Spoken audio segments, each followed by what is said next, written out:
fighter has the highest fight IQ? I don't think there's nobody in the game that has the fight IQ that I have. Off the charts. His fucking IQ The is highest insane. fight IQ maybe ever. This guy hits hard. He's tough. He's this, he's that. And this guy has a dream. But my fight IQ will win this fight. Welcome to the Fight IQ podcast. This is another episode of Fight Forecast.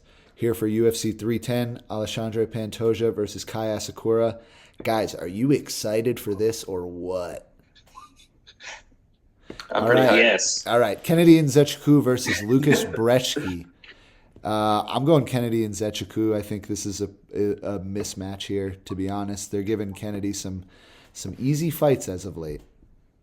Yeah, I think I got to agree, especially after his last performance. He just looked really good, looked confident. It's a quick turnaround, which you love to see. So I think I got to go Kennedy as well. Yeah. I'm also going to run with Kennedy.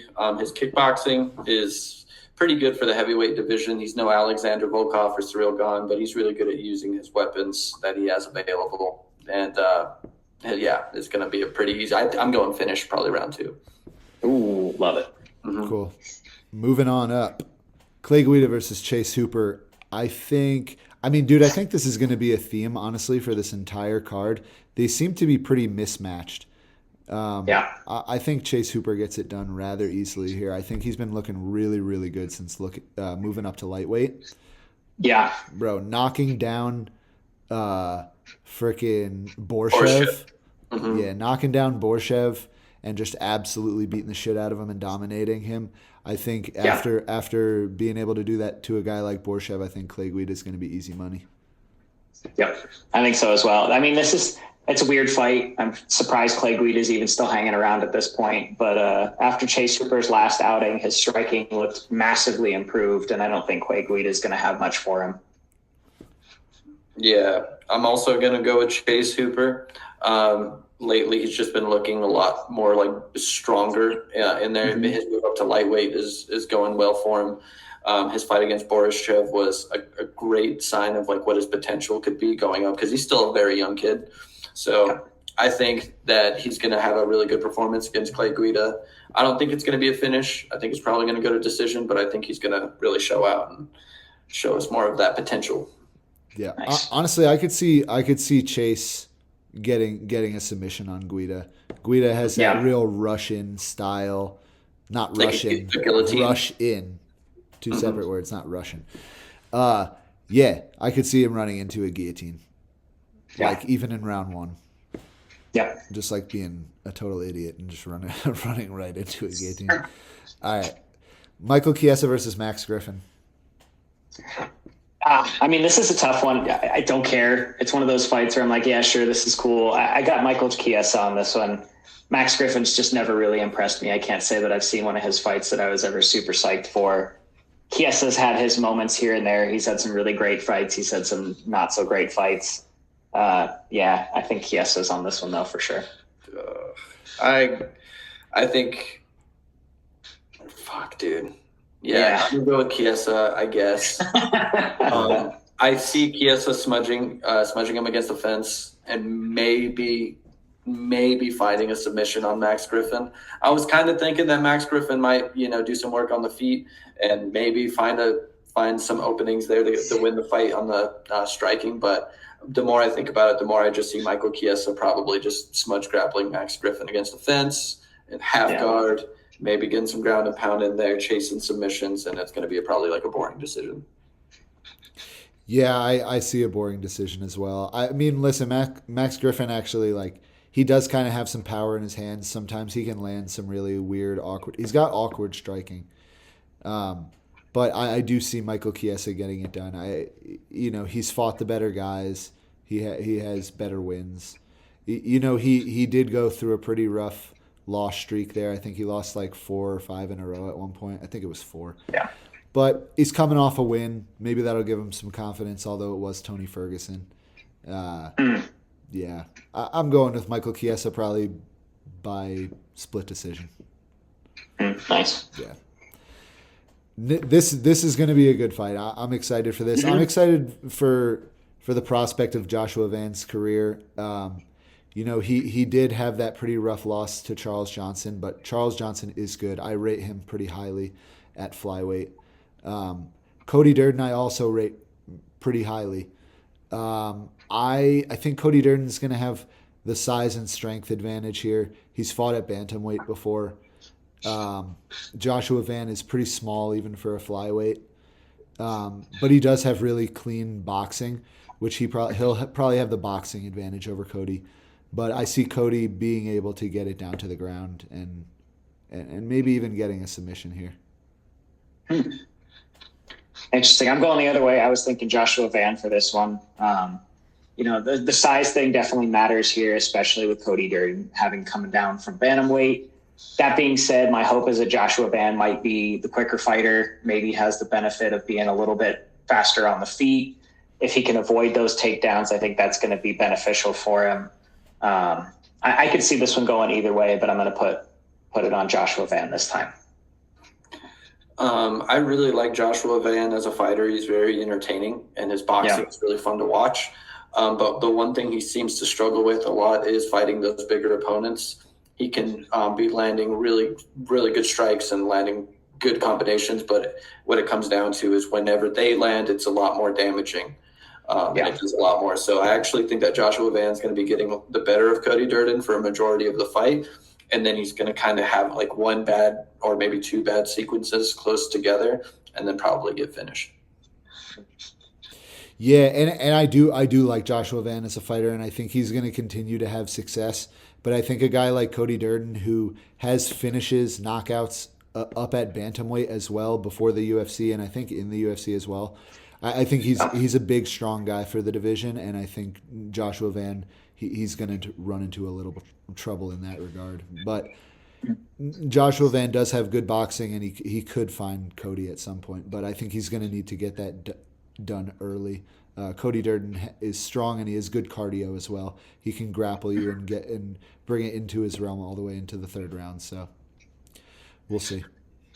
Nice. Oh, geez.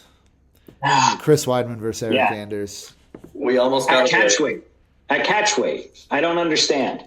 We're not even doing it at middleweight.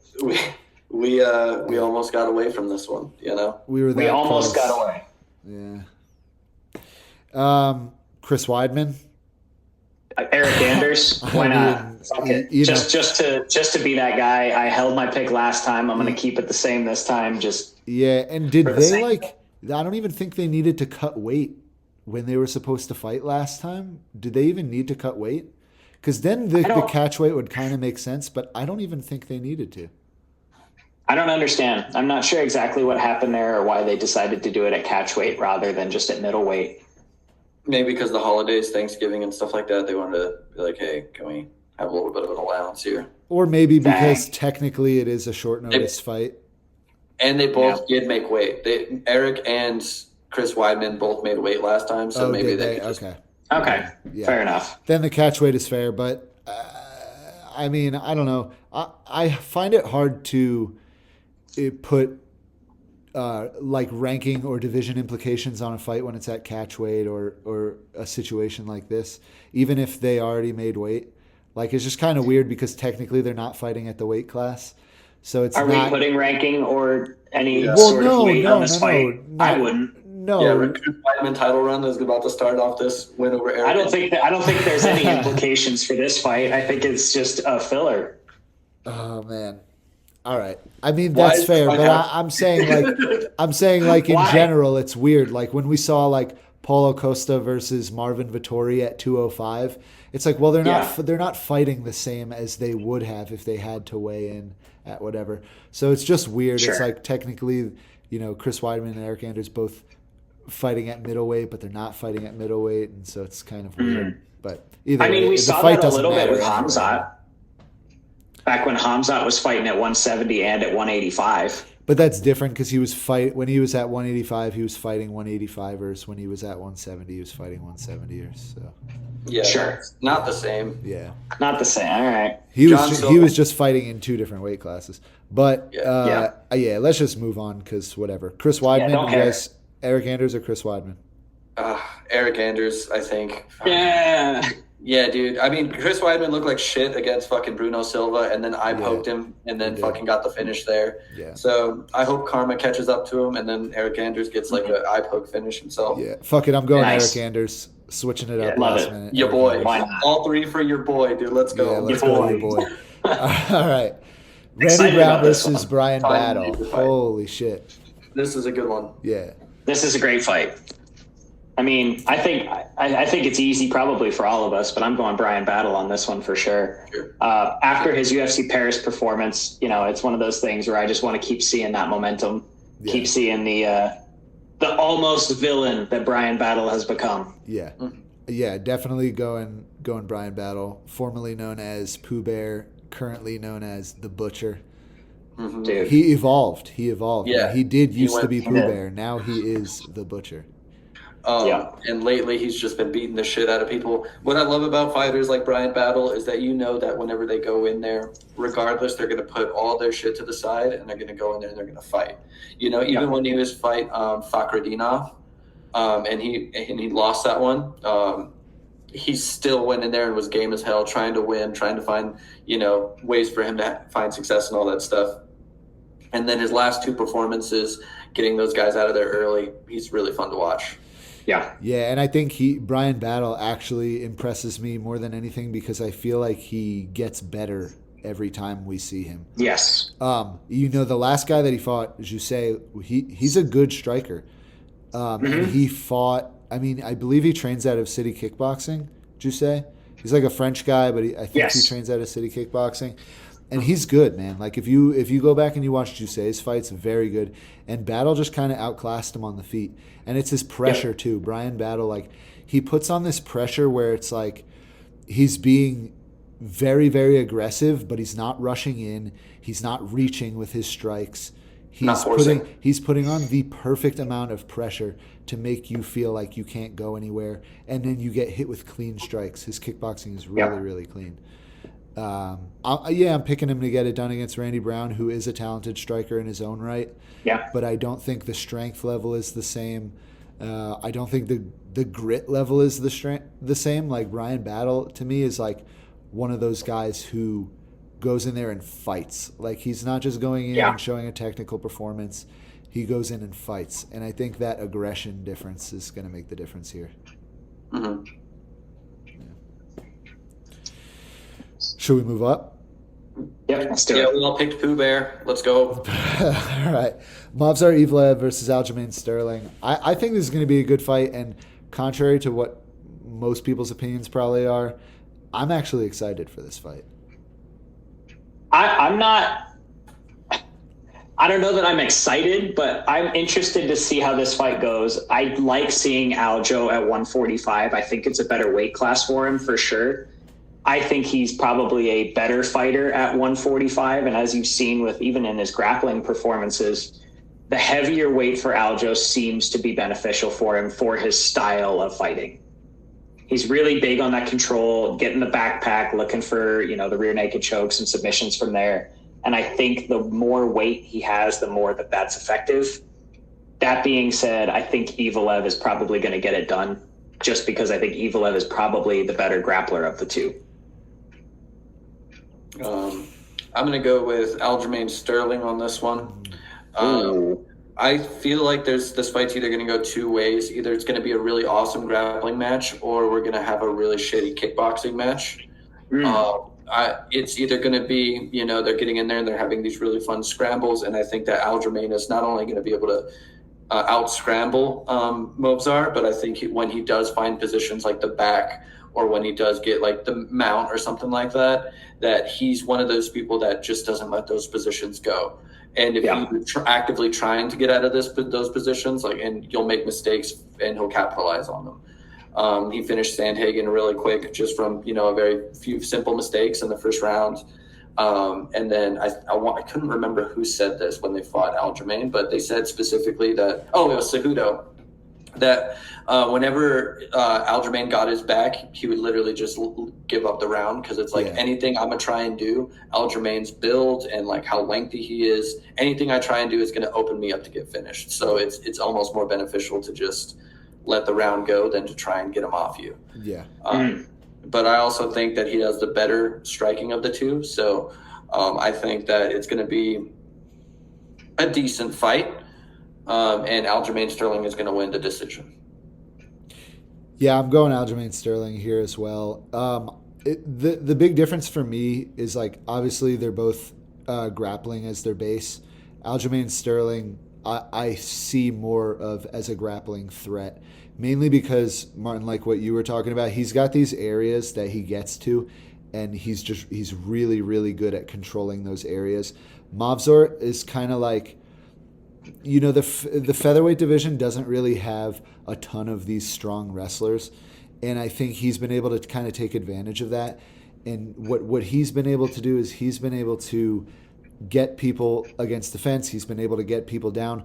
But for me, I don't really see with Movsar, like, oh man, if Movsar gets on your back, it's trouble. Oh man, if Movsar gets you, and he's really good at passing and going to mount and raining down. You know what I mean? He's beating guys with grappling, but he doesn't have one particular area that you can point out in his grappling where you're like, oh man, that's particularly dangerous. And Aljamain Sterling does have that, and he shows it in his fights. And for those reasons, yeah, I think Aljamain's going to be better in the scrambles. And I think if he gets to a position like the back, I think it's going to be very hard to get him off. Probably going to be a decision, but I am excited to see the scrambles. When you get two guys who are very strong, very athletic, and they're both very good at grappling and not that great at striking, I think one of them is going to try to get it to the ground at one point. I think Aljamain is going to be that guy. He's going to be the one initiating the grappling. And I think the scrambles are going to be fun, but I think Aljamain is going to have the advantage. Nice. Yeah. All right. Temba Garimbo versus Vicente Luque. Man, what happened to Vicente Luque? Yeah. Man. I remember when he was just marching people down, throwing left hook, low kicks, Darson motherfuckers. Yeah. And now he's just kind of folding. He's just kind of folding. Yeah, I don't know. I was very, man, I used to love Vicente, and then that last fight, was it against Buckley, was his last fight? Mm-hmm. I was confused more than anything. I was like, man, where's the Vicente Luque that I'm used to seeing? Like, that was just kind of a weird performance. And obviously we see how good Buckley is, but it was just kind of weird. Yeah, Vicente Luque is one of those guys that especially recently has had so much kind of like up and down with his career. Like early on, he had a lot of promise. He had some, good ranked fights. And then kind of in the last, 2 years or so, we've seen him just be a lot more hit or miss. And it's one of those things where against somebody like Garimbo, who's kind of an up and comer, who's been doing pretty well consistently up to this point, I think it's a tough matchup for Luque for sure. I do, but especially being somewhat short notice as well. I mean, he was planning on fighting Nick Diaz, so a little bit different of a style coming up against Garimbo now. Yeah, it's a lot more explosive than Nick Diaz. Yeah, he was getting ready to just get a nice cozy win. Dude, I don't think it was going to be as easy as a lot of people Dude, I think you're crazy if you don't think even that would crackhead Nick Diaz, dude. Even crackhead Nick Diaz, I feel like was about to come in here and have a moment against Vicente. Like where he hits him with like a 3-piece, Like Nate did with Leon. I just don't think so. No, I think that's the same mindset that people had of being like, I don't know, man. I think Tyson can beat Jake Paul. No, man. We just watched Nick Diaz fight Robbie Lawler and got fucked up by Robbie Lawler. And Robbie Lawler fucked him up, but he was landing good punches against Robbie Lawler. Bro. Occasionally, but we're talking about a past prime Robbie Lawler. Yeah. And we're talking about past prime Vicente Luque, dude. Oh, yeah, for sure. But we're still talking about number 14 ranked Vicente Luque. And although, he had a pretty upsetting performance against Buckley, he's still got great wins. And he's had some disappointing losses recently, but I still love Vicente Luque, man. And I do think he's the technically more clean striker in this matchup. Temba Garimbo, I think, is a little bit faster. He's probably younger, right? Yeah. Yeah. I don't know. I could see this as one of those things where Temba is probably a little bit stronger due to his youth. And he's got a height advantage too. 5'9" versus 6'1". Yeah, but do we see Temba Garimbo like? Because now if he beats Vicente Luque, he's in the top 15. Yeah. So like, who was Garimbo's last opponent? Do we have that on hand? His last opponent was Nico Price. How did he beat him? Decision. Yeah, 3-round decision, unanimous. Yeah, I remember that being pretty bad. I remember Nico Price looking pretty slow in that one. And then he also decisioned Brahimaj. Yeah. Knocked out Pete Rodriguez. I'm going Luque. I'm going Luque. Ooh, I'm going Garimbo on this one. I'm going Garimbo, dude. I think he's too explosive. And I think he's going to be able to catch Vicente. You know what I'm saying? I feel like he's going to just, yeah. Yeah, I think Vicente coming off a loss is going to be a little bit hungrier. And I'm just being real with you guys. Like, I just want him to win. I'll be clear with this one matchup. I just want Luque to win. I could respect that. So that's, yeah, I respect that 100%, bro. I want Vicente to win too, but I don't want to set myself up to be sad. You know, I could be in there just being like, all right, Vicente title run, let's go. Yeah, I mean, I'm certainly not going to bet on him. Yeah, I would never. I would never bet on Vicente Luque again after he fought Buckley, dude. Yeah. Dude, right. Well, speaking of trying not to set yourself up for getting sad, we have Dominic Reyes versus Anthony Smith as the featured prelim of the card. Yeah. I think this is a lock. I think this is a lock for Dominic Reyes, dude. I think it's got to be an easy fight for Reyes. Yeah, I don't think. Yeah. Where they're at in their careers right now, I mean, Reyes has been on the end of some pretty bad knockouts, but looked great. They both have. Looked great in his last fight. Anthony Smith has not looked great in a long time. Dominic Reyes by KO. Yep. Yeah. Yeah, Dominic Reyes. I feel like Anthony Smith has these like weird entries. He doesn't punch straight. He throws like these arcing punches that are kind of straight, but they're kind of hooky as well. Yeah. And I feel like Dominic Reyes is going to be able to land that sniper straight down the middle. Yep. Straight down the middle and catch him. Yep. On an entry. Yeah, I'm calling it. Who did Reyes was his last fight? Jacoby? Was that the Jacoby knockout? Was that his last fight? Yep. I believe so. Yeah. It was. Yeah, and I rate Jacoby higher than I rate Anthony Smith at this point in his career. Agreed. And in terms of like kickboxing wise, Jacoby is a slicker kickboxer. I don't see a grappling threat from Smith. So, yeah. The main thing is the KO threat. Dominic Reyes doesn't do good against heavy punchers, and Anthony Smith is not a heavy puncher. Right. I feel like he's going to be able to be durable enough to take Anthony Smith's punches. If like just looking back, the only big losses he has are just all against like insane big hitters, you know. Yeah, it's like Ryan Spann. Yuri with that spinning elbow, but he took a lot of damage in that one too. Yeah. Before getting finished. Yeah, man. All right, so we're all going Reyes. Yeah, I think so. All right, let's move on. On paper, Anthony Smith should win, but Dominic Reyes is going to fuck him up, I think. Dude, I don't even think on paper. But yeah, moving up, dude. This is very weird card placement for a lot of these fights. Weird. I mean, yeah, a lot of these should have been prelims. Now that we're like going over it, you know. Yeah, Nate, prelims that should be here. The fight that we're about to talk about, Nate Landwehr versus Du Ho Choi, and then the fight after that, Bryce Mitchell versus Kron Gracie. Those should both be on the prelims. Absolutely. And then going back down to the prelims, Brian Battle versus Randy Brown. And that should be the first fight on the main. And then followed by Aljamain Sterling versus Mavsar. Yep. Oh, yeah. Yeah, there you go. Yeah, what are we doing? Yeah, I don't know. Very weird. But, yeah, I'm going to pick Nate Landwehr. I am as well. I don't really like either of them technically. No. Like, I'm not impressed. I mean, I'm a little impressed by Nate Landwehr, if I'm being honest.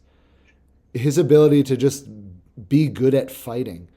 He's like, you know what I mean? Like, you're not like, oh man, he does have a good jab though. Actually, he has an underrated jab, dude. Nate Landwehr's jab will fucking pop you. And before you know it, your face is all busted up. He's got good knees up the middle too, surprisingly as well. I'm going Nate Landwehr. Nate the Train, baby. I mean, and looking back too, we rated David Onama really highly not that long ago, and Nate Landwehr did take David to a decision and beat it in a decision fight. He got pretty messed up in that first round by Onama, if I remember correctly, but he was able to weather the storm and won the second 2 rounds, I believe. Nate is kind durable, of and for me, I don't see Doo Ho Choi being a big, heavy threat as far as getting knocked out. No, dude. I don't think Doo Ho Choi is going to knock out Nate Landwehr. No, dude. What's Doo Ho Choi's best fight? Fucking Cub Swanson? Everybody rants and raves about that fight. It was a great fight, bro. It was a great fight, but he had to go and be in the Korean military after that. So, it really put his career on hold. Yeah. I'm a really big fan of Nate the Train Landwehr, man. He's really fun to watch. He has some of the best, on mic performances. After the Onama fight, when he's like, beat my ass and see what happens. Yeah. You're so fucking cool. The Korean Superboy is cooler, dude, and I think he's gonna snipe Nate Landwehr. You're crazy, dude. You're crazy. And land big right hands. Because the thing about Nate, dude, is he takes a lot of damage, and people just aren't able to put him away. So if he's able to withstand the first 2 rounds of Doo Ho Choi landing on him, I think he could break him. But I'm gonna go with Korean Superboy, dude. I think his striking is a little bit more crisp. And he's really good at finding those openings if you have bad defense. So against whom? Against whom did he do that? Against Bill Algeo, dude, who's pretty slick. You know what I'm saying? Let go from the UFC recently. Even in his losses, bro, because I'm a big Doo Ho Choi fan, so maybe I'm just being a little biased. Even in his losses, he's still very successful with landing big shots, big right hands. His accuracy is really good, and I think that styles make fights here. And I feel like his accuracy is going to be the key to beating Nate Landwehr here, because it's not like this dude's rolling punches. He's taking them square in the face, and he's marching forward, and he's making it ugly. That could break Doo Ho Choi, but I'm gonna go with Doo Ho Choi on this one, dude. Because all right. In Korea's time is now. We're about to have Iron Turtle, Korean Superboy, his evil twin, Don Hoon Choi. You know what I'm saying? Yeah, dude. We're gonna have a Japanese flyweight champion at the end of the night. There's some things to be said. All right, we'll see about that. Andrew, did you make a pick for this fight yet? Yeah, I did. Nate Landwehr. Okay. Nate Landwehr for sure. For sure. All right. Yeah. This is another mismatch moving up the card. Bryce Mitchell versus Kron Gracie. We're all going Bryce Mitchell, I would imagine. I'm confused as to why we're making this fight. Yeah. I guess if we're trying to promote the new UFC jiu-jitsu venture, then maybe this is a good fight to make if that's what we're trying to do. Bro, they should sign Kron I Gracie to the grappling and then just do Gracie versus Musumeci for the first. Yeah, because why are we putting Kron Gracie against Bryce Mitchell after his performance against Charles Jourdain, where he butt scooted and pulled guard for 15 minutes? I was just thinking, and maybe it was because you know how he trains with the Diaz brothers, and he thinks they all act all really cool together. I think maybe it was like one of those things because you know how like every time Nate fought, Chris Avila was on his card. Like they always have to have their boys on the card with them. I think because Nick Diaz was supposed to be on this card, that's probably why they snuck Kron Gracie on there, and then Nick Diaz pulled out. That's just speculation, though. Yeah, that makes sense, though. That does make sense. But the matchup specifically with Bryce Mitchell doesn't make any sense. Weird as fuck. Yeah, dude, this is weird. This is strange as hell. Yeah, Bryce Mitchell's got good boxing. He's got good head movement. There's no way Kron Gracie is going to touch him on the feet. And then Bryce Mitchell is like more so known as a grappler in the UFC. Yeah. I mean, dude, Bryce Mitchell by hitting Kron Gracie with a twister, how nuts would that be? Don't get my hopes up. Dude, imagine he just fucking hurts Kron so bad to where he's like wobbly and dazed, and then he just sets up the twister. I mean, I'd be curious to see if Bryce Mitchell is going to be willing to engage Kron if Kron pulls guard again. Yeah, That's what I'd be I interested think If he would. I Crone think pulls guard, Bryce do you is. think Bryce Mitchell advances and goes into his closed guard? I think or at so. least tries to pass? I think Bryce is pretty confident in his grappling. Well, that'll be the test because Crone obviously didn't get any response from Charles Jourdain when he pulled guard. Charles Jourdain just circled out around, made him stand back up, and he Yeah, looked that's right over him. that's obviously what you do. Charles Jourdain doesn't have the grappling chops that No, Bryce Mitchell but has. it'll be interesting to see if Bryce takes that approach and thinks that his path to success is going to be striking with Crone, or if he's going to be willing to go into those grappling exchanges and potentially risk it. I would imagine he's going into this knowing that he's got the better striking.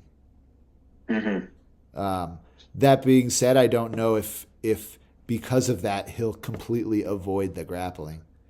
Right. I think there will be some grappling. I would hope. That's the only place this fight's going to be any kind of interesting or exciting fight, is if there ends up being some grappling. I want to see a exchanges. Bryce Mitchell fucking one punch KO. Dude, get that Emmett strength. Yeah, dude. Yeah. He got it through that, taking that punch from Emmett. Now he's just like fucking about to deliver. Spider-Man. Yeah, Hits him with You the got power. a bit, and you have it. yeah. If only it worked that way. All right, up the card: Cyril Gane versus Alexander Volkov 2. Cyril Gane won the first one by decision. Yes. Yes, Okay. I see it going the other way now. I agree. Yep. Yeah. Yeah, we're all Volkov- going Volkov on yeah. this one. Yeah. I think Volkov has kept himself busy consistently. Yeah. He always Yes. fights like 3-4 times a year, maybe 2-3-4 times. And every single time he fights, you can tell he sticks to a game plan, even to a fault sometimes. But his only real big loss is against, Tom Aspinall and then Derek Lewis, and he was realistically dominating that fight until he got caught in like the last 15 seconds or whatever. Yeah, I mean, the Cyril Gane decision loss came after the Lewis, a couple years after the Lewis fight. But it wasn't that bad. Proper Cyril Gane decision. But I see, like I said, I see it going the other way. I think Volkov has made a lot of improvements. I like his activity, like you're talking about. Volkov always makes sure to fight like 3 times a year. And consistently against high-level opponents. I mean, I'm looking back here. He fought Rosenstruck in 2022.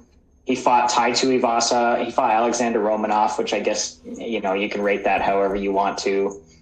He fought Sergey Pavlovich, which was a great fight. He looked Sergey so looked like good a against beater Sergey. at that point. Man. Yeah, man. That's So probably I- his most impressive recent win. I thought. He just For completely sure. shut down Sergey's game. Yeah. And looked like he was hurting him. Yeah. Yeah, he was hitting him with some crazy shots. Remember, he pushed him after. He's like, "Get the fuck away from me!" He shoved him. Yeah.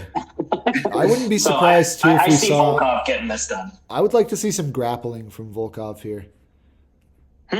Personally, I think even just throwing in the threat of the takedown is gonna help him a lot. Yeah, I mean, I'm not mad at it. Cyril Gane clearly is not a grappler. Yeah, we'll see, because his last fight was against Tybura? No, Spivak, yeah. So this is a pretty big jump in competition from Spivak after losing to John Jones. Yeah. And, man, I think Volkov is just – he has way more weapons to use. He's fought better competition. That win over Pavlovich is a fucking solid win. That guy just fought for a title. It is. I feel like he's right there, to rematch Tom Aspinall if John Jones, doesn't get anything cooking. Yeah, I don't know if Cyril Gane gets past the Pavlovich.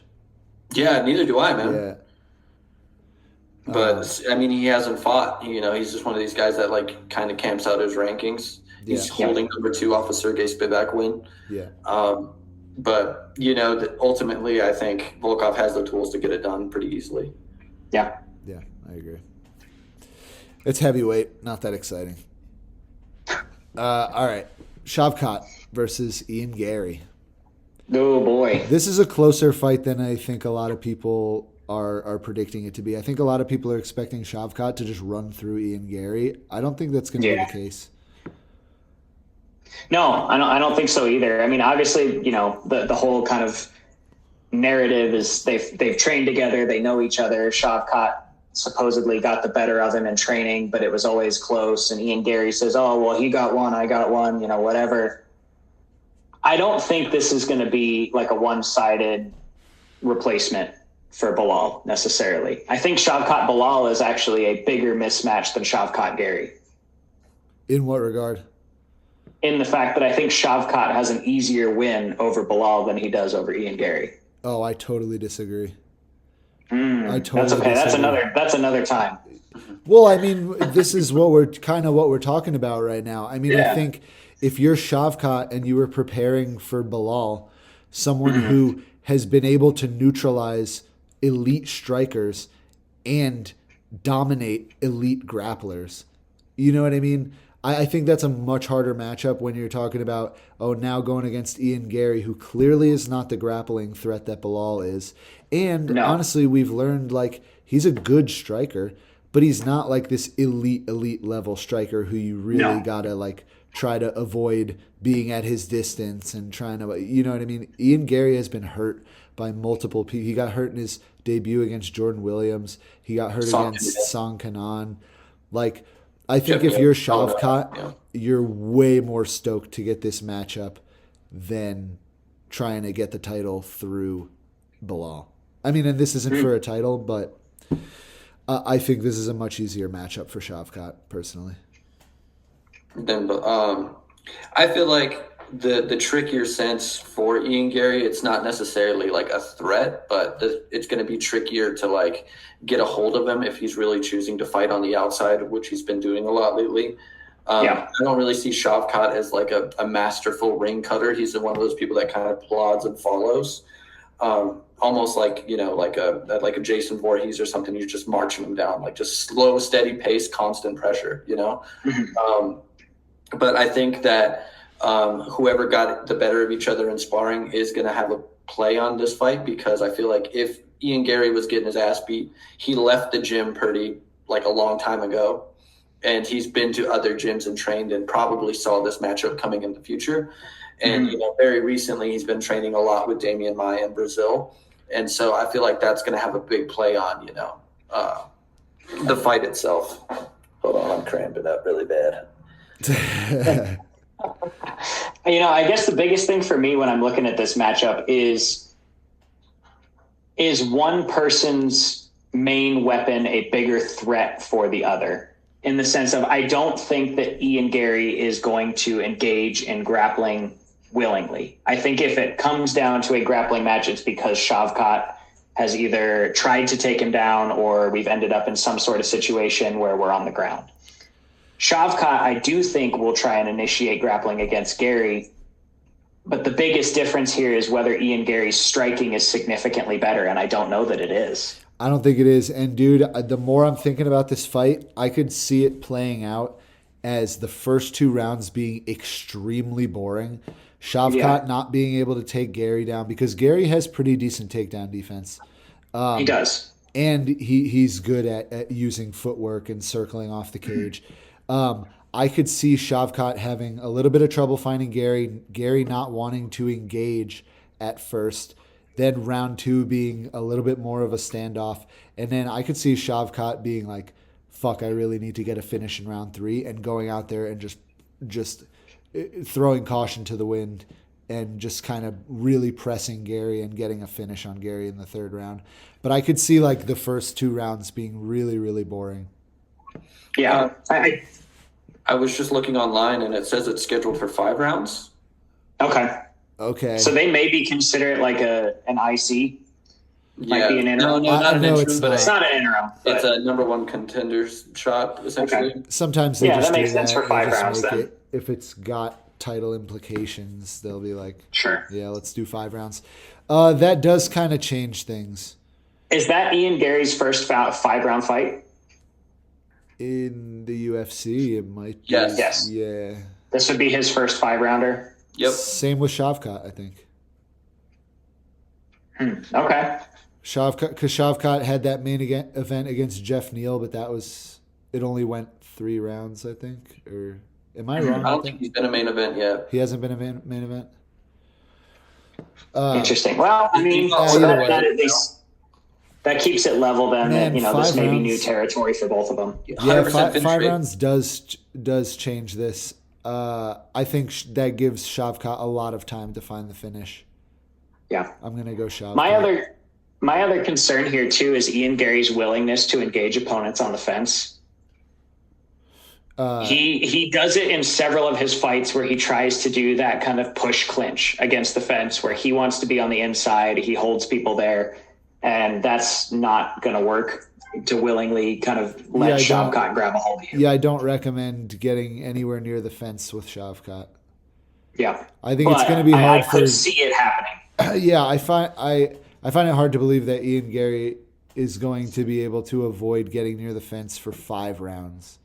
Yeah. And I see Shavkat being able to get something, at least more work done than Gary, who I assume is going to be circling and finding little jabs and right hands where he can. But I see Shavkat taking more advantage of the spots where when he gets it to where he wants it to be. I agree. So I think he'll probably get it done over a 5-round fight. He'll probably get it done by decision. This will probably be his first non-finish. I think Shavkat finishes Gary. Yeah. How? Round 3, dude. 3. I think he rocks him and then fucking arm triangles him, dude. That would be sick. Standing arm triangle. Yeah. I'm hoping for that, but I'm not. And then yeah. We got some shit to say here, huh? Okay, Alexandre Pantoja versus Kai Asakura. Yeah, I mean, I'll start it out pretty hot. Alexandre Pantoja is going to absolutely dominate Kai Askura. What? Big statements. Tell me I'm wrong. Big statements. Tell me I'm wrong. I do not believe it's going to be as one-sided as you make it sound. Where does Kai Asakura hold the major advantages? I think Kai Asakura is going to be the better striker. I really do. I believe that Kai Asakura has more weapons and has a lot more finishes in a variety of ways on the feet than Alexandra does. You think Pantoja's never seen a jump knee before? I don't think that that's the case. I just think Kai Asakura has a lot of opportunities to set it up. You think Kai Asakura has seen a body kick before, dude? Bro, you think Kai Asakura has ever been fucking backpacked and choked out by a UFC champion like Alexandre Pantoja? I don't think so. You know, I don't think Pantoja is going to have as an easy of a time in the grappling exchanges because I don't think it's going to be that easy to get into those exchanges. I think Kai is going to make that knee threat very obvious, and it's going to deter Pantoja from wanting to continue to grapple. Doubt it.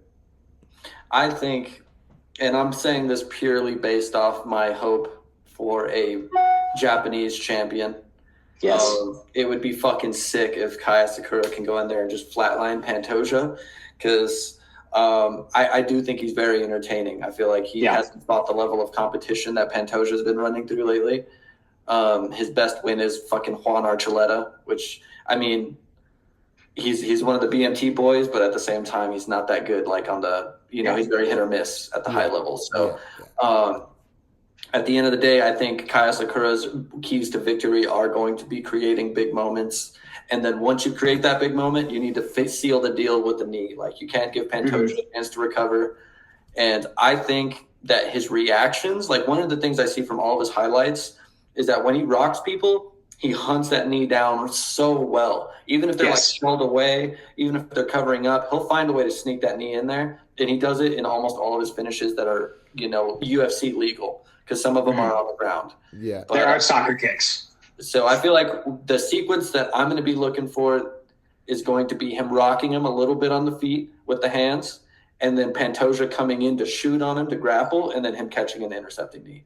And I just want to believe. I think Pantoja's fought the better people. He might be the better fighter, but I want to believe that Kai Asakura is going to fucking knee his face off, and we're going to have a really fun flyweight year next year, I think it'd be good for the division. I think it'd be good for the UFC.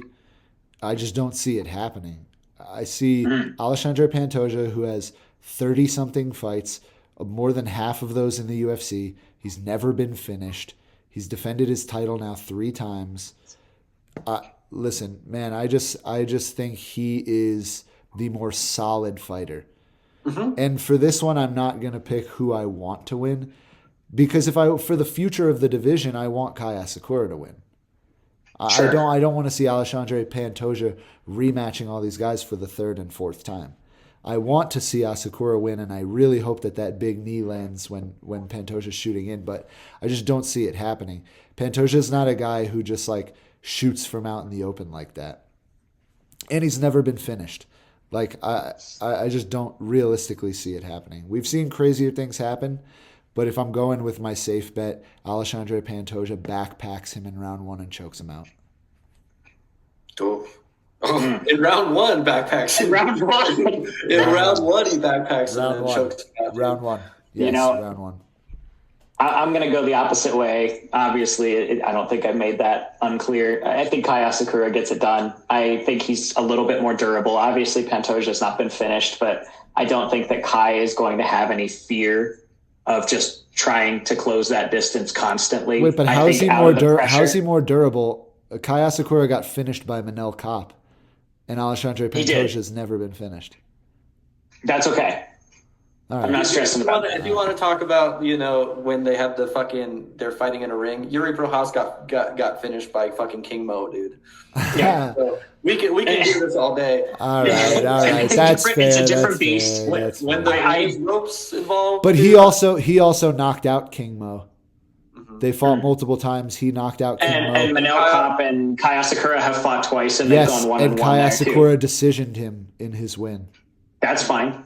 I'm just saying, look, Pantoja also decisioned Manel Kopp. All right. But look, if you want to go past fights, look, Yuri knocked out King Mo as well. Kai Asakura did not knock out Manel Kopp. Alexandre Pantoja's never been finished. But he did knock out Juan Archuleta, which, sure, take it if you want it, right? I think Kai Asakura is going to be the more aggressive fighter, and I don't know that Pantoja's seen a lot of that outside of maybe Brandon Moreno with somebody that's really going to try and push the pace on him. And I think that may be a factor. And I really think the new rule set of changing what a grounded opponent is going to be really beneficial for Kai and when he starts trying to throw those knees.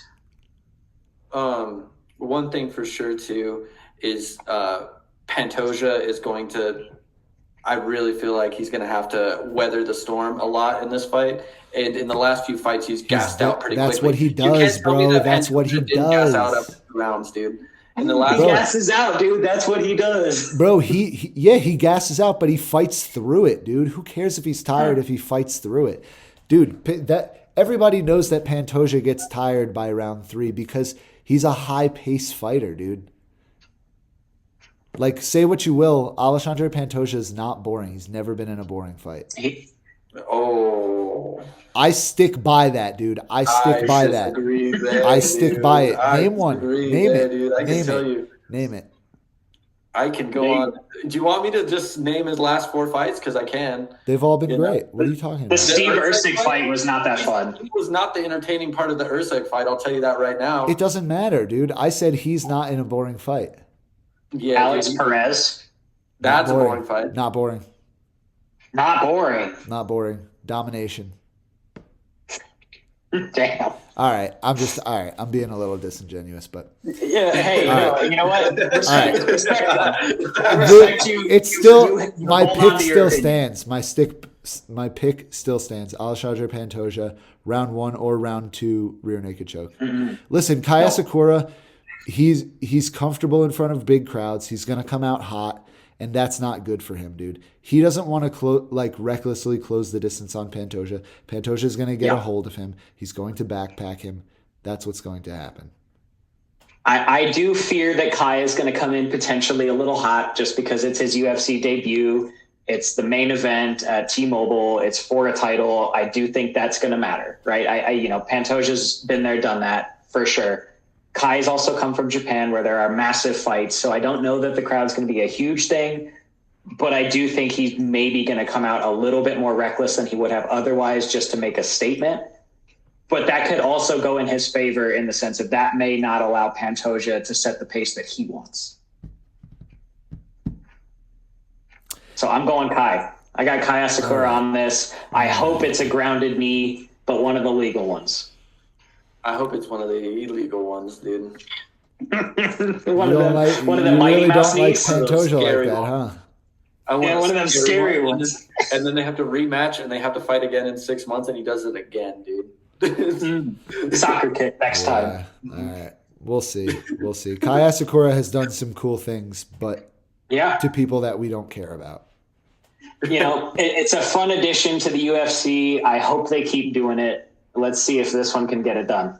All right. I hope the best for it, and hopefully it's not a boring fight like you guys think it's going to be.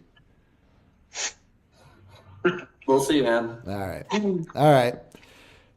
That was Fight Forecast. We'll catch you guys on the next one. Adios. Like and subscribe. Like and subscribe, please. Thank you for watching. We appreciate you and we love you. Catch you later.